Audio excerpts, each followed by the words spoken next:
एक पिता जो अपनी जमीन बेचकर अपने बच्चों को पाल सकता था, परंतु उसने नहीं बेची, तो क्या वह मूर्ख था या वीर? अगर आप मेरे चैनल पर नए हैं तो पहले चैनल को सब्सक्राइब कर लीजिए। तो चलिए,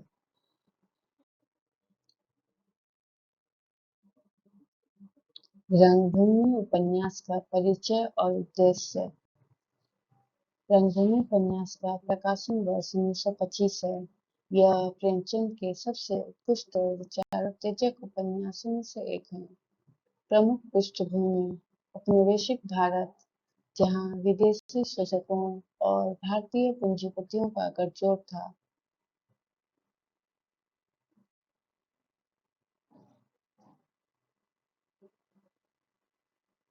साहित्यिक उद्देश्य तथा साहित्य को जनसाधारण से जोड़ना। प्रेमचंद का प्रथम और मौलिक उद्देश्य था कि साहित्य केवल बुद्धिजीवी वर्ग की संपत्ति न रहे, बल्कि आम जनसाधारण तक पहुँचे। रंगभूमि में उन्होंने सरल हिंदी भाषा का प्रयोग किया, जो आम किसान और मजदूर भी समझ सके। ग्रामीण जीवन को यथार्थवादी ढंग से चित्रित किया। जनभाषा यानी खड़ी बोली का उपयोग किया, न कि संस्कृतनिष्ठ कठिन भाषा का। कथा रूप को चुना, क्योंकि कथा मानव मन को सबसे अधिक प्रभावित करती है। प्रेमचंद का मानना था कि साहित्य का उद्देश्य मनोरंजन नहीं, जीवन का निर्माण है। उपन्यास को महाकाव्य का दर्जा देना। रंगभूमि को प्रेमचंद ने भारतीय किसान जीवन का महाकाव्य बनाने का प्रयास किया। पारंपरिक महाकाव्य में देवता असुर संघर्ष होता था। रंगभूमि में किसान शोषक संघर्ष है। पारंपरिक महाकाव्यों में धर्म अधर्म की लड़ाई होती थी। यहाँ न्याय अन्याय की लड़ाई है। पारंपरिक महाकाव्यों में राजा महाराजा होते थे। यहाँ सूरदास जैसा सामान्य किसान है। सामाजिक उद्देश्य: किसानों की दयनीय स्थिति से अवगत कराना। प्रेमचंद का मुख्य सामाजिक उद्देश्य था कि शहरी और शिक्षित वर्ग को यह पता चले कि भारत की आत्मा गांव में बसती है और वहाँ क्या हो रहा है। ग्रामीण जीवन की वास्तविकताएं बहुत कठिन है। किसान की जमीन छीन ली जाती है। साहूकार ब्याज पर ब्याज लेकर जमीन हड़प लेता है। अकाल, महामारी और प्राकृतिक आपदाएं किसान पर आती हैं। शिक्षा और स्वास्थ्य की पूर्ण अनुपस्थिति है। सामंतवादी जुल्म और अत्याचार चरम पर है। शोषण की पहचान कराना। प्रेमचंद ने रंगभूमि में बहुस्तरीय शोषण को उजागर किया। आर्थिक शोषण में साहूकार, जमींदार और उद्योगपति किसान को कर्ज जाल में फंसाते हैं। सामाजिक शोषण में जाति व्यवस्था, छुआछूत, लैंगिक भेदभाव, बेगारी और गुलामी की मानसिकता शामिल है। सांस्कृतिक शोषण में धर्मांतरण, अंधविश्वास, पाखंड और अशिक्षा शामिल है। सांप्रदायिक सद्भाव का संदेश: 1920 के दशक में जब हिंदू मुस्लिम तनाव चरम पर था, प्रेमचंद ने रंगभूमि में धर्म के नाम पर विभाजन की राजनीति की आलोचना की। सोफिया के माध्यम से दिखाया कि मानवता धर्म से ऊपर है। जॉन सेवक के माध्यम से धर्मांतरण की राजनीति की निंदा की। यह संदेश दिया कि गरीबी और शोषण धर्म नहीं देखते।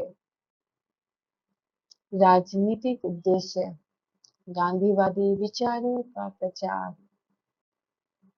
रंगभूमि गांधी युग की रचना है और इसमें गांधीवादी विचारों का स्पष्ट प्रभाव है। सूरदास का शांतिपूर्ण संघर्ष अहिंसा का प्रतिबिंब है। जमीन के लिए न्याय की मांग, सत्याग्रह है। पारंपरिक कृषि और ग्रामीण जीवन का महत्व स्वदेशी आंदोलन से जुड़ा है। अंतिम पंक्ति में खड़े व्यक्ति का कल्याण सर्वोदय का सिद्धांत है। धर्म से ऊपर मानवता, सांप्रदायिक एकता का संदेश है। जाति व्यवस्था की आलोचना, अस्पृश्यता उन्मूलन का प्रयास है। औपनिवेशिक शासन की आलोचना। प्रेमचंद ने सीधे सीधे तो नहीं, परंतु व्यंग और प्रतीक के माध्यम से अंग्रेजी शासन की आलोचना की। उद्योगपतियों को अंग्रेज सरकार का संरक्षण प्राप्त है। कानून किसान के विरुद्ध काम करता है। विकास के नाम पर ग्रामीण विस्थापन हो रहा है। ईसाई मिशनरियों की सक्रियता सांस्कृतिक आक्रमण है। सामूहिक चेतना जागृत करना। प्रेमचंद का राजनीतिक उद्देश्य व्यक्तिगत नायक नहीं, सामूहिक नायक बनाना था। सूरदास की अकेली लड़ाई असफल होती है। सामूहिक संघर्ष की आवश्यकता पर जोर दिया गया है। किसान संगठन और सामूहिक विरोध का महत्व दिखाया गया है। आर्थिक उद्देश्य पारंपरिक अर्थव्यवस्था बनाम औद्योगिक अर्थव्यवस्था। रंगभूमि का एक महत्वपूर्ण उद्देश्य दो अर्थव्यवस्थाओं के टकराव को दर्शाना था। पारंपरिक कृषि अर्थव्यवस्था में जमीन जीवनदायिनी मांग है, सामुदायिक स्वामित्व है, प्रकृति के साथ तालमेल है, पीढ़ीगत विरासत है और आत्मनिर्भर गांव है। औद्योगिक अर्थव्यवस्था में जमीन पूंजी का साधन है, व्यक्तिगत या कॉरपोरेट स्वामित्व है, प्रकृति का दोहन है, तत्काल लाभ है और नगर केंद्रित विकास है।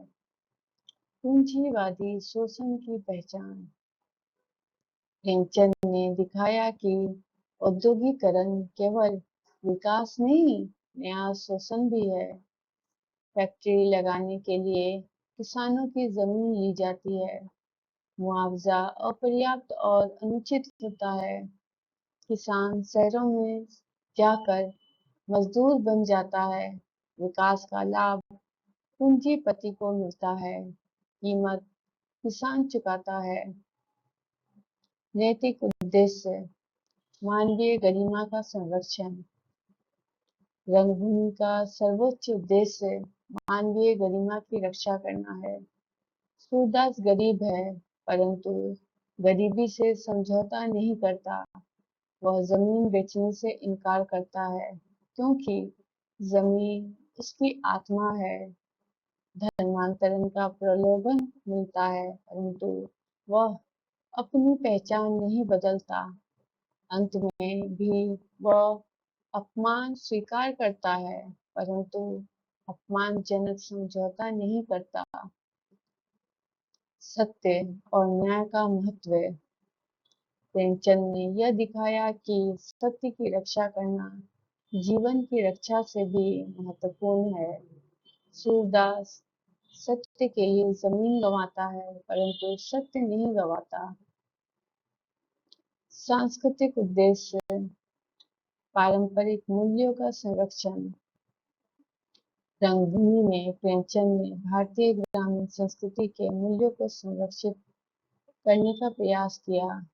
गांव समुदाय की एकता नगरीकरण और विस्थापन के विरुद्ध है। कृषि आधारित जीवन औद्योगिकरण के विरुद्ध है। धार्मिक सांस्कृतिक पहचान धर्मांतरण और पाश्चात्यकरण के विरुद्ध है। पारंपरिक संबंध व्यक्तिवाद के विरुद्ध है। प्रकृति पूजा प्रकृति दोहन के विरुद्ध है। सांस्कृतिक स्वाभिमान प्रेमचंद ने सांस्कृतिक साम्राज्यवाद के विरुद्ध आवाज उठाई। जॉन सेवक की सभ्यता की आलोचना की। सोफिया के माध्यम से दिखाया कि सच्ची सभ्यता मानवता में है। सूरदास की असभ्यता में सच्ची सभ्यता है। शैलीगत उद्देश्य हिंदी उपन्यास को नई दिशा देना। प्रेमचंद ने रंगभूमि के माध्यम से हिंदी उपन्यास साहित्य को एक नई दिशा दी। पहले की परंपरा में काल्पनिक और रहस्यमय कथाएं थी। प्रेमचंद ने यथार्थवादी ग्रामीण जीवन लाया। पहले नायक नायिका की प्रेम कथा होती थी, यहाँ सामाजिक संघर्ष की कथा है। पहले शहरी या राष्ट्रीय पृष्ठभूमि होती थी, यहाँ ग्रामीण और सामान्य पृष्ठभूमि है। पहले संस्कृत निष्ठ भाषा होती थी, यहाँ जन भाषा है। पहले मनोरंजन प्रधान होता था, यहाँ शिक्षा और चेतना प्रधान है। सामूहिक उपन्यास का प्रयोग रंगभूमि में प्रेमचंद ने एक से अधिक कथा वाहिनी का प्रयोग किया। सूरदास की मुख्य कथा, भैरव की विद्रोही कथा, सोफिया की मानवतावादी कथा और गांव के अन्य किसानों की कथाएं। इससे उपन्यास एक व्यक्ति की कथा न रहकर एक युग की कथा बन गया। शिक्षाप्रद उद्देश्य पाठक में सामाजिक चेतना जागृत करना। प्रेमचंद का अंतिम उद्देश्य था कि पाठक केवल पढ़कर रोए नहीं बल्कि सोचे और करे। केवल भावात्मक सहानुभूति नहीं बल्कि सामाजिक चेतना। केवल सूरदास पर दया नहीं बल्कि किसान वर्ग के प्रति जिम्मेदारी। केवल शोषकों से घृणा नहीं बल्कि शोषण की संरचना को समझना। केवल उपन्यास पढ़ना नहीं बल्कि समाज में परिवर्तन लाना। साहित्य समाज का दर्पण सिद्धांत प्रेमचंद ने रंगभूमि में साहित्य की सामाजिक भूमिका को स्थापित किया। साहित्य समाज का दर्पण है, यह समाज की वास्तविकता दिखाता है, चाहे वह सुंदर हो या कुरूप। रंगभूमि का उद्देश्य एकल नहीं बहुआयामी है। प्रेमचंद ने इस उपन्यास के माध्यम से साहित्यिक उद्देश्य पूरा किया। हिंदी उपन्यास को जन साधारण तक पहुंचाना। सामाजिक उद्देश्य पूरा किया, किसानों की दयनीय स्थिति से अवगत कराना।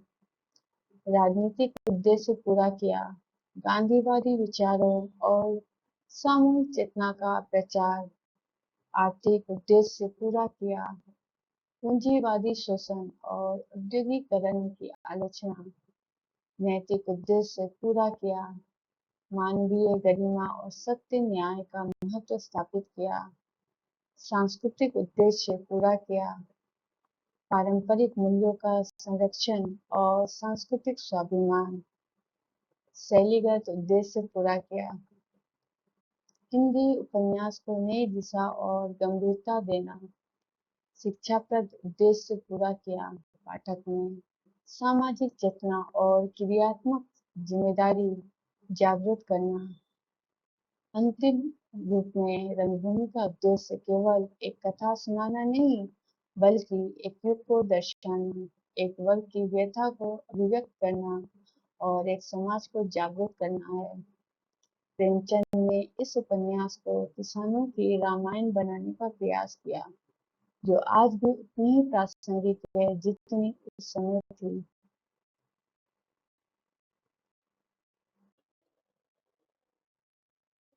रंगभूमि उपन्यास में पात्रों का विश्लेषण। सूरदास उपन्यास का केंद्रीय पात्र। सूरदास रंगभूमि का मुख्य पात्र है। वह एक अंधा निर्धन किसान है जो अपनी जमीन के लिए जीवन भर संघर्ष करता है। उसका नाम भक्त कवि सूरदास से मिलता जुलता है, जो प्रेमचंद की प्रतीकात्मक भाषा का सुंदर उदाहरण है। सूरदास की सबसे बड़ी विशेषता उसकी अटूट ईमानदारी है। वह कभी झूठ नहीं बोलता और सच्चाई का कठोर पालन करता है। उसका धैर्य अत्यंत गहरा है। वह गांधीवादी अहिंसा का जीवन प्रतिनिधि लगता है। जमीन के प्रति उसका प्रेम केवल भौतिक नहीं है, उसके लिए वह जीवनदायिनी माँ के समान है। सूरदास का संघर्ष बहुआयामी है। बाह्य स्तर पर वह जमींदार, साहूकार और औद्योगिक विकास के विरुद्ध लड़ता है। आंतरिक स्तर पर वह अपनी अंधत्व के बावजूद समाज को देखने की चाह रखता है। नैतिक स्तर पर वह धर्म परिवर्तन के प्रलोभन के विरुद्ध अपनी पहचान बचाए रखने का संघर्ष करता है। उसका अंधत्व केवल शारीरिक दोष नहीं, बल्कि एक गहरा प्रतीक है। यह इस बात का प्रतीक है कि शोषित वर्ग भले ही देख नहीं पाता, परंतु वह अन्याय को महसूस अवश्य करता है। उसकी हार शारीरिक हो सकती है, परंतु नैतिक विजय अंततः उसकी ही है। वह भारतीय किसान वर्ग का प्रतिनिधित्व करता है, सहनशील, ईमानदार और अपनी भूमि से अटूट रूप से जुड़ा हुआ। भैरव विद्रोही चेतना का प्रतीक। भैरव सूरदास का भाई है और उसका ठीक विपरीत है। यदि सूरदास धैर्य और अहिंसा का प्रतीक है, तो भैरव विद्रोही प्रवृत्ति का प्रतिनिधि है। वह सक्रिय और कभी-कभी हिंसक प्रतिरोध में विश्वास रखता है। भैरव नई पीढ़ी का प्रतिनिधित्व करता है, जो पारंपरिक धैर्य से ऊब चुकी है और सीधे संघर्ष में उतरना चाहती है। उसमें राजनीति चेतना है, वह शोषण की संरचना को समझता है, वह सामूहिक संघर्ष की आवश्यकता को पहचानता है और संगठित विरोध में विश्वास करता है।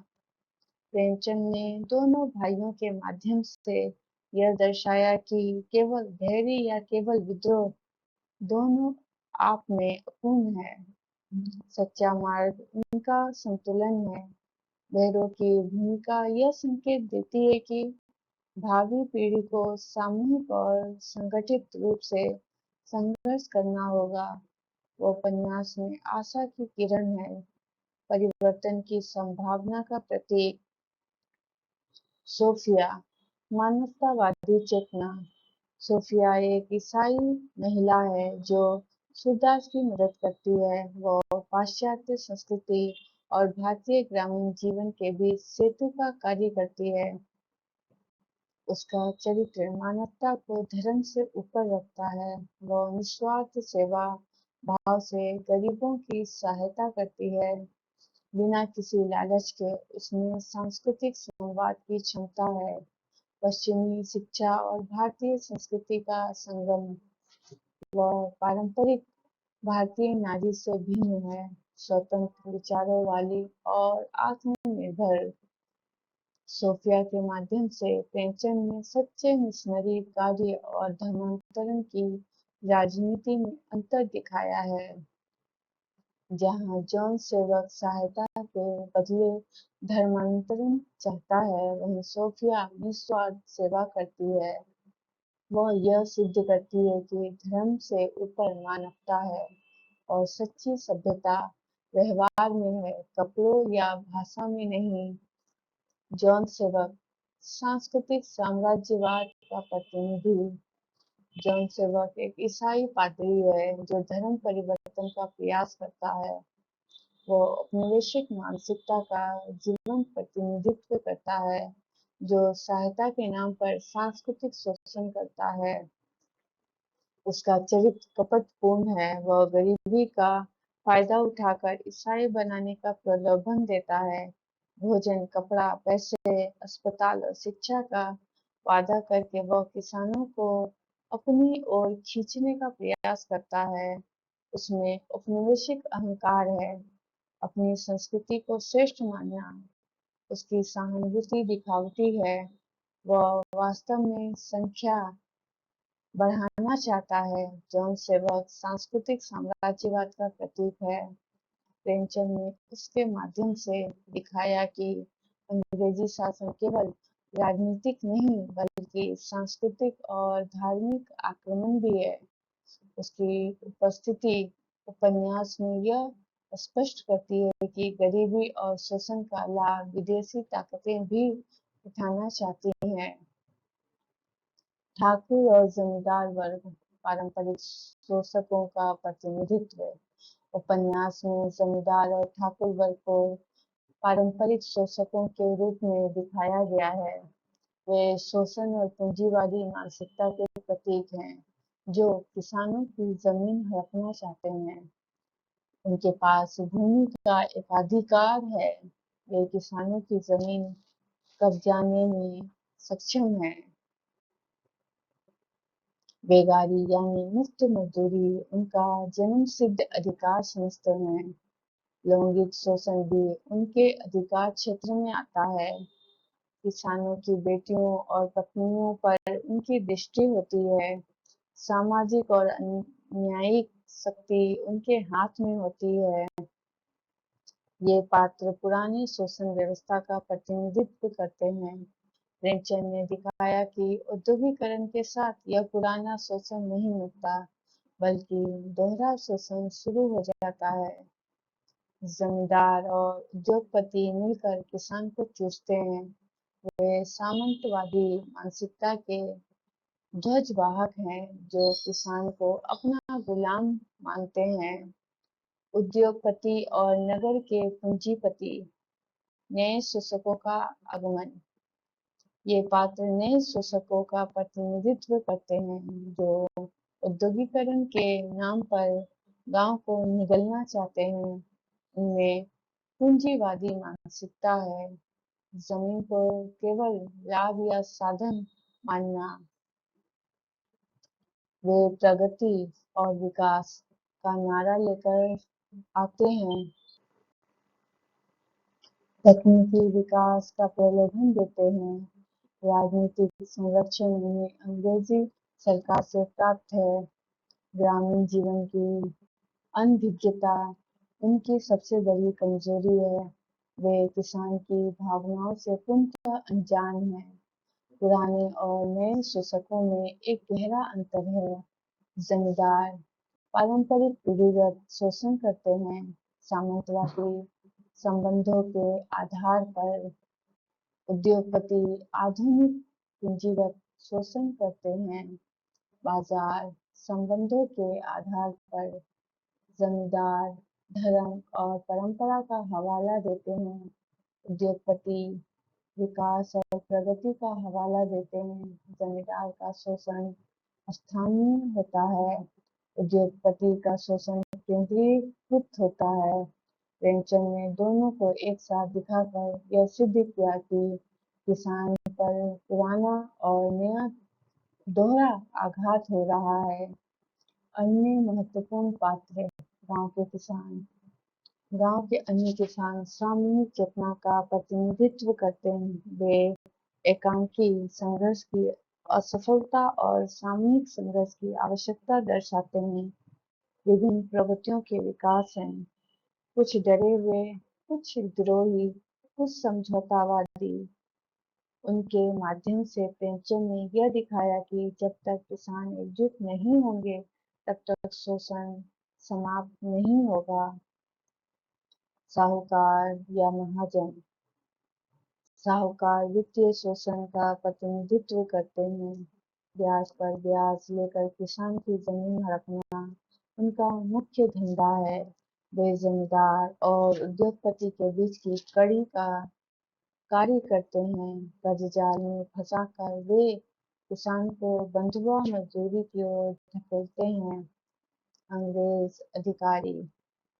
अंग्रेज अधिकारी औपनिवेशिक शासन का प्रतिनिधित्व करते हैं। कानून और व्यवस्था के नाम पर वे शोषण का संरक्षण देते हैं। विकास की नीति के माध्यम से ग्रामीण विस्थापन को वैधता प्रदान करते हैं। उनकी उपस्थिति यह दर्शाती है कि शोषण की संरचना में राजनीतिक शक्ति का क्या स्थान है। पात्रों के माध्यम से प्रेमचंद का संदेश। रंगभूमि के पात्र व्यक्ति नहीं वर्ग हैं। प्रेमचंद ने हर पात्र को एक विशेष सामाजिक शक्ति या वर्ग का प्रतिनिधि बनाया है। सूरदास की हार व्यक्तिगत नहीं बल्कि पूरे किसान वर्ग की हार है। भैरव का विद्रोह नई चेतना का संकेत है। जॉन सेवक और उद्योगपति मिलकर दोहरे आक्रमण का प्रतिनिधित्व करते हैं। सोफिया जैसे पात्र मानवता की संभावना दिखाते हैं। प्रेमचंद का यह कौशल है कि उन्होंने प्रतीकात्मक पात्रों को भी मानवीय बनाया। कोई पात्र केवल अच्छा या बुरा नहीं बल्कि अपने वर्ग और परिस्थितियों का प्रतिफल है। सूरदास अपनी अंधत्व के बावजूद समाज को स्पष्ट रूप से देख पाता है।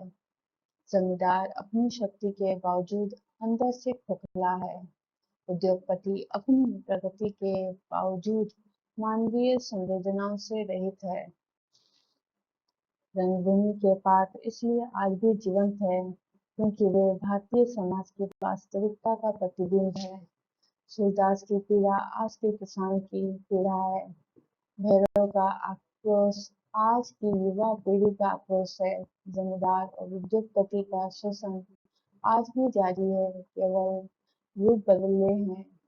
प्रेमचंद ने पात्र सृजन के माध्यम से यह सिद्ध किया है कि साहित्य केवल कथा नहीं बल्कि समाज का दर्पण है। हर पात्र एक वर्ग, एक विचारधारा और एक जीवन पद्धति का प्रतिनिधित्व करता है। इन पात्रों के माध्यम से उपन्यास केवल मनोरंजन नहीं बल्कि गंभीर सामाजिक चिंतन का साधन बन जाता है। रंगभूमि के पात्र हमें यह सिखाते हैं कि शोषण का विरोध केवल व्यक्तिगत नहीं बल्कि सामूहिक होना चाहिए। सूरदास की धैर्य और भैरव की ऊर्जा का संगम ही सच्चा मार्ग है। मानवीय गरिमा की रक्षा करना हर पात्र का कर्तव्य है, चाहे वह सूरदास हो या सोफिया। यही कारण है कि रंगभूमि के पात्र एक शताब्दी बाद भी हमारे सामने जीवंत खड़े हैं और अपनी बात कह रहे हैं। रंगभूमि उपन्यास की मुख्य समस्या, केंद्रीय समस्या कृषक संघर्ष। रंगभूमि उपन्यास की केंद्रीय समस्या किसानों की जमीन पर औद्योगिक विकास का आक्रमण है। उपन्यास में नगर के उद्योगपति गांव में फैक्ट्री लगाने और रेलवे लाइन बिछाने के लिए किसानों की खेती योग्य भूमि छीनना चाहते हैं। यह केवल आर्थिक समस्या नहीं है बल्कि सांस्कृतिक, नैतिक और अस्तित्वगत संकट है। सूरदास की जमीन उसकी पूर्वगत विरासत है। उद्योगपति विकास के नाम पर जमीन अधिग्रहित करना चाहते हैं। मुआवजा अपर्याप्त और अपमानजनक है।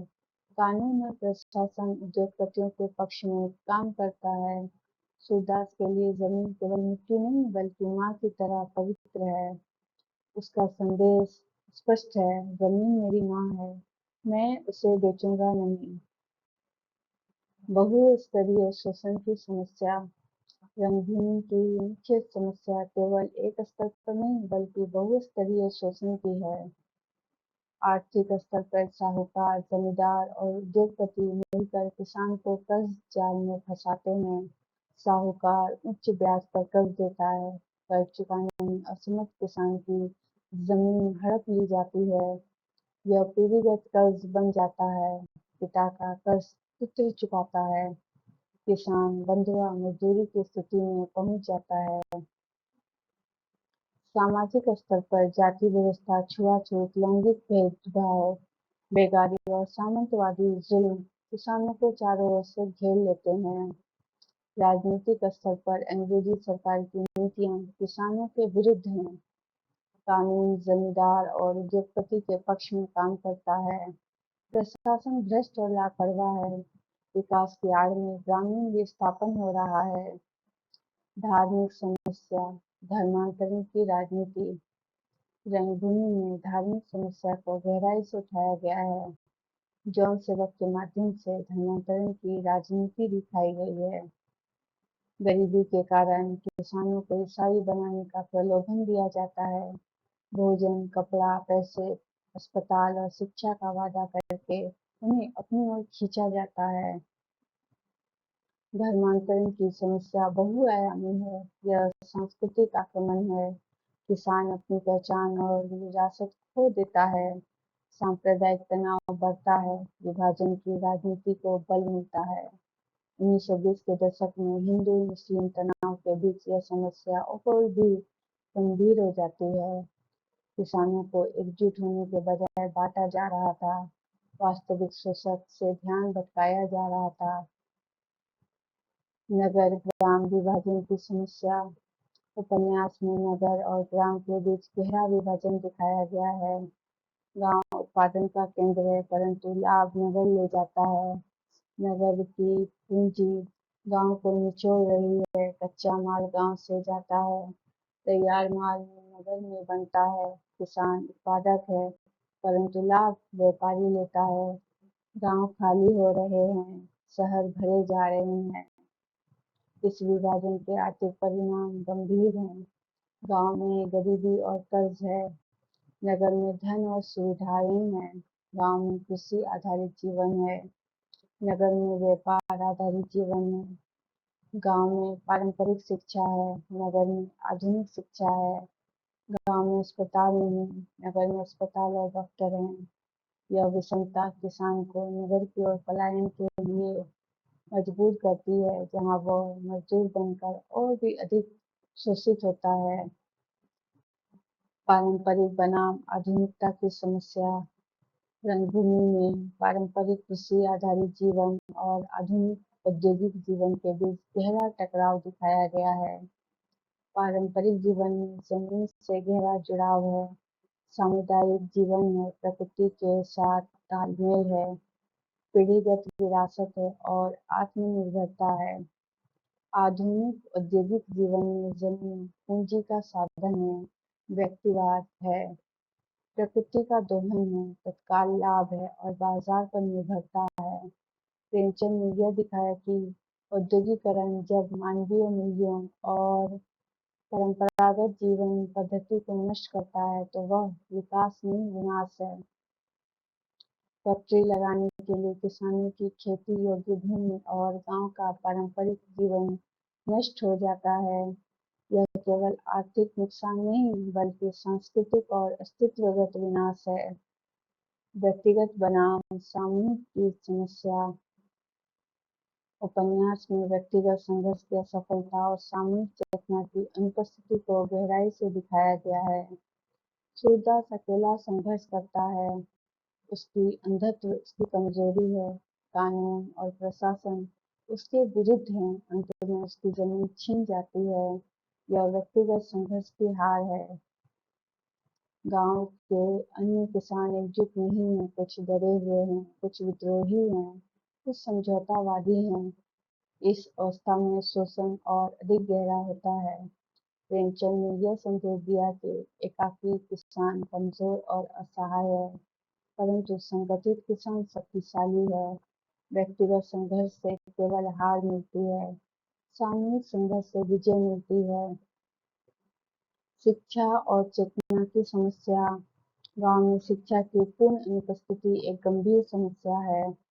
किसान अपने अधिकार नहीं जानता, कानूनी जाल में फंस जाता है, धोखा और ठगी का शिकार होता है। चेतना की कमी और भी गंभीर है। किसान शोषण को भाग्य मानता है, विद्रोह की भावना नहीं है, पारंपरिक मान्यताओं में बंधा हुआ है। नई पीढ़ी में चेतना आती है, भैरव इसका प्रतीक है, परंतु वह अनुभवहीन है। उसकी ऊर्जा और सूरदास की धैर्य का संगम ही सच्चा मार्ग है। प्रेमचंद ने यह दिखाया कि शिक्षा केवल साक्षरता नहीं बल्कि चेतना है। चेतना केवल ज्ञान नहीं बल्कि क्रिया है। नैतिक समस्या, धर्म और कर्तव्य का संघर्ष। उपन्यास में नैतिक समस्याएं बहुत गहरी हैं। सूरदास की नैतिक दुविधा स्पष्ट है। जमीन बेचकर आजीविका बचाना और जमीन न बेचकर पारंपरिक मूल्य बचाना, धर्मांतरण करके गरीबी से मुक्ति पाना या अपनी सांस्कृतिक पहचान बचाए रखना, विद्रोह करके अन्याय के विरुद्ध लड़ना या अहिंसा के सिद्धांत का पालन करना, समझौता करके जीवन बचाना या गरिमा बचाए रखना। सूरदास के माध्यम से प्रेमचंद ने अस्तित्वगत संकट दिखाया। कौन हूँ मैं, किसान, गरीब, अंधा, शोषित, क्या करूं, सहूं, विद्रोह करूं या समझौता करूं, क्यों जीऊं, जमीन गई, परिवार टूट रहा है, समाज अंधा है। ये प्रश्न केवल सूरदास के नहीं बल्कि पूरे किसान वर्ग के हैं। समस्याओं का अंतर संबंध। रंगभूमि की समस्याएं एक दूसरे से गहराई से जुड़ी हैं। आर्थिक शोषण सामाजिक भेदभाव का आधार बनता है। सामाजिक भेदभाव राजनीतिक शोषण को सहज बनाता है। राजनीतिक शोषण सांस्कृतिक विस्थापन को वैधता देता है। सांस्कृतिक विस्थापन नैतिक संकट को गहरा करता है। नैतिक संकट अस्तित्वगत संकट में परिवर्तित होता है। इस अंतर संबंध को समझना ही रंगभूमि की समस्याओं को समझना है। केवल एक स्तर पर हल निकालना असफल है। आर्थिक हल, मुआवजा पर्याप्त नहीं, सामाजिक हल, शिक्षा अपर्याप्त है, राजनीतिक हल, कानून अधूरा है। संपूर्ण परिवर्तन की आवश्यकता है जो आर्थिक, सामाजिक, राजनीतिक, सांस्कृतिक और नैतिक सभी स्तरों पर हो। रंगभूमि की समस्या एकल नहीं, बहुआयामी और जटिल है। प्रेमचंद ने इस उपन्यास में न केवल किसान की आर्थिक समस्या बल्कि सामाजिक, राजनीतिक, सांस्कृतिक, धार्मिक और नैतिक समस्याओं को उजागर किया है। मुख्य निष्कर्ष ये है कि जमीन किसान की जीवन रेखा है। इसका विस्थापन जीवन का विस्थापन है। शोषण केवल आर्थिक नहीं बल्कि बहुस्तरीय है। औद्योगिकरण जब मानवीय मूल्यों की कीमत पर हो तो वह विनाश है। व्यक्तिगत संघर्ष असफल है। सामूहिक चेतना ही समाधान है। सच्चा विकास वह है जो अंतिम पंक्ति में खड़े व्यक्ति को लाभ पहुंचाए। रंगभूमि केवल एक उपन्यास नहीं बल्कि भारतीय किसान की व्यथा गाथा और संघर्ष कथा है। इसकी समस्याएं आज भी उतनी ही प्रासंगिक है क्योंकि शोषण की संरचना नहीं बदली, केवल रूप बदले हैं। दोस्तों, आज भी कहीं कोई सूरदास अपनी जमीन बचाने के लिए रो रहा होगा। कहीं कोई भैरव विद्रोह की आग में जल रहा होगा और हम सिर्फ देख रहे हैं। रंगभूमि सिर्फ एक किताब नहीं, आज भी किसी की जिंदगी है। अगर आपके दिल में भी कुछ हिला हो तो इस वीडियो को उन तक पहुंचाएं जो समझना चाहते हैं। सब्सक्राइब करें, सिर्फ चैनल के लिए नहीं, इन सूरदास की आवाज बनने के लिए जिनकी कोई सुनता नहीं। धन्यवाद।